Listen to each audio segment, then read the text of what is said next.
Carlo locked his fingers behind his head and walked around in tight circles, attempting to catch his own breath. "It's not my blood," he said grimly before turning his attention to Jason, who was still panting heavily on the ground. "Jason, you need to tell us what this crazy plan is now. Those drones are still heading this way.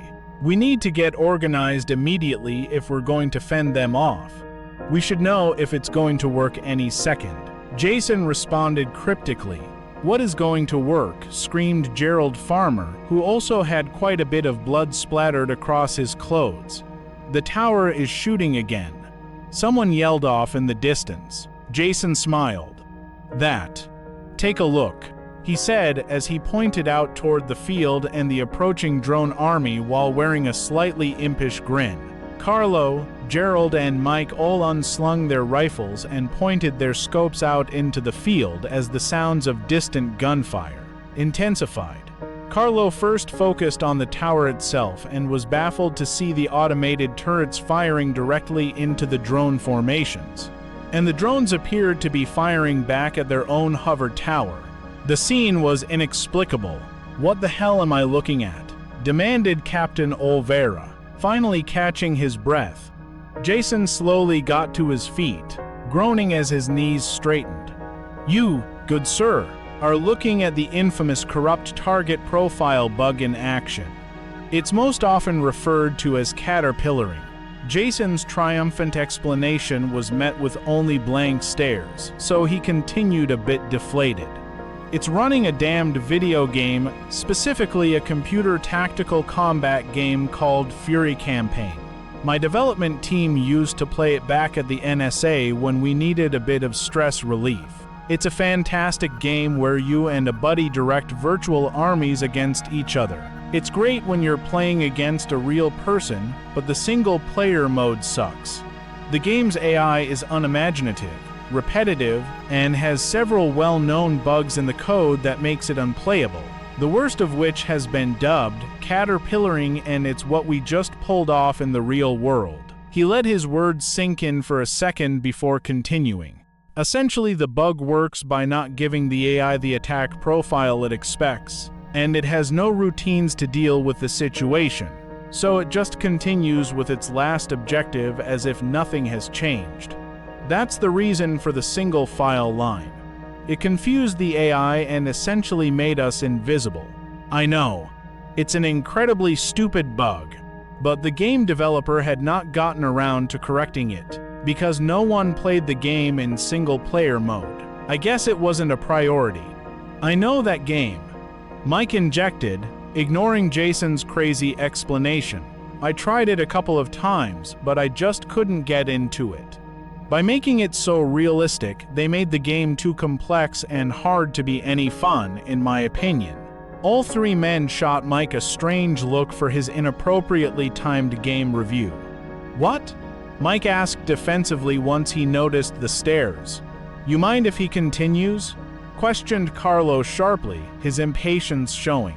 Mike shrugged. "Sorry.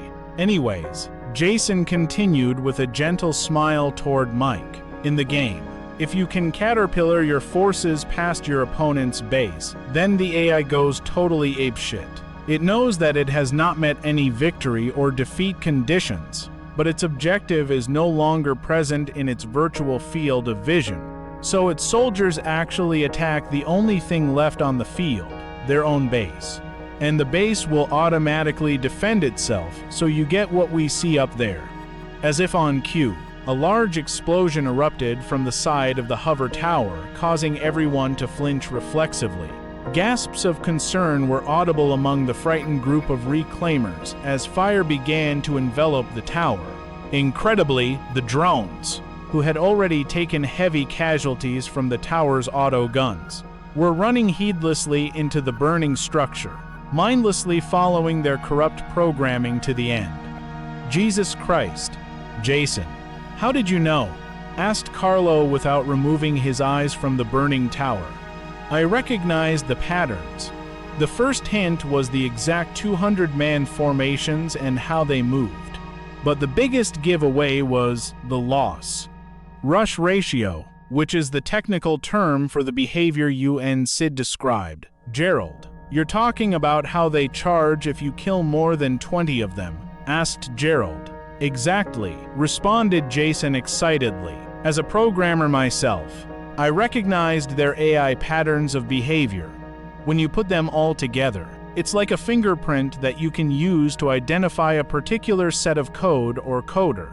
Gerald blinked hard and shook his head. Wait one damned minute here. You're telling me that the regulators have been running off a video game this whole time? How the fuck is that possible? Jason shrugged. Why not a computer game? This mysterious intelligence you've described suddenly needed tactical resources to defend itself after the Freemen began attacking it. I guess it found the Fury campaign game somewhere and decided it would serve as a good tactical subroutine to turn worker drones into soldiers. And if you didn't know any better, that game would be a natural choice due to its extreme realism. And most importantly, it worked for 30 years. Why would it change? Last question, began Carlo. Why did you divide us up into 2 lines at the end? We needed to move faster. Jason responded quickly. I thought that we could clear the tower twice as fast if I split the line and we'd still stay under the bug's detection threshold. He paused and lowered his gaze. I guess I was wrong about that part. We didn't keep them far enough away from the tower. I'm not sure how many people we lost out there, but it was too many.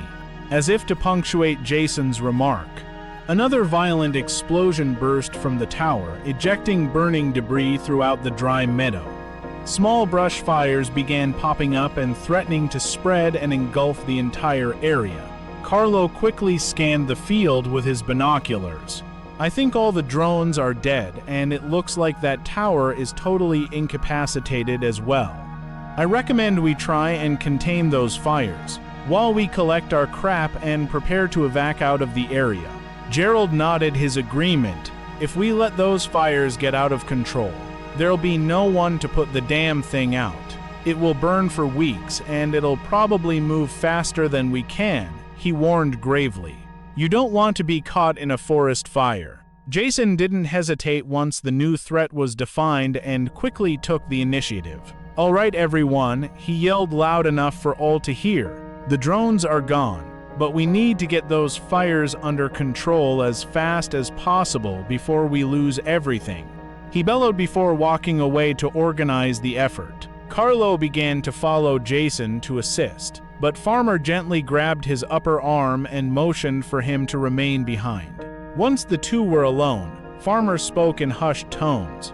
We need to keep an eye on that, the old Freeman said, while motioning toward Jason with his head. Carlo turned his gaze to Jason, who was calmly organizing the firefighting effort in the distance and was confused. What are you talking about? He asked with a tinge of annoyance in his voice. I'm talking about the fact that his whole damned Kumbaya group is starting to feel a little too Jim Jonesy to me. Don't tell me you're starting to drink the Kool-Aid too, General. Carlo chose to ignore the jab about his rank. Are you saying you think the Reclaimers are becoming a cult, with Jason as their leader? He asked incredulously. That's exactly what I'm saying, Chief.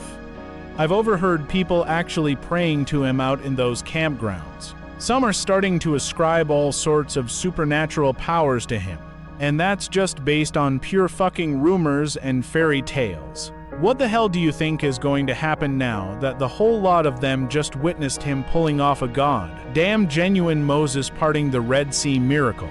It was an idea that Carlo had never considered, and it was a bit disturbing. Is Jason aware of this growing perception among people? Farmer nodded. Yeah, I've been trying to keep his feet on the ground. Don't get me wrong. I think Jason is a good guy and generally has good intentions.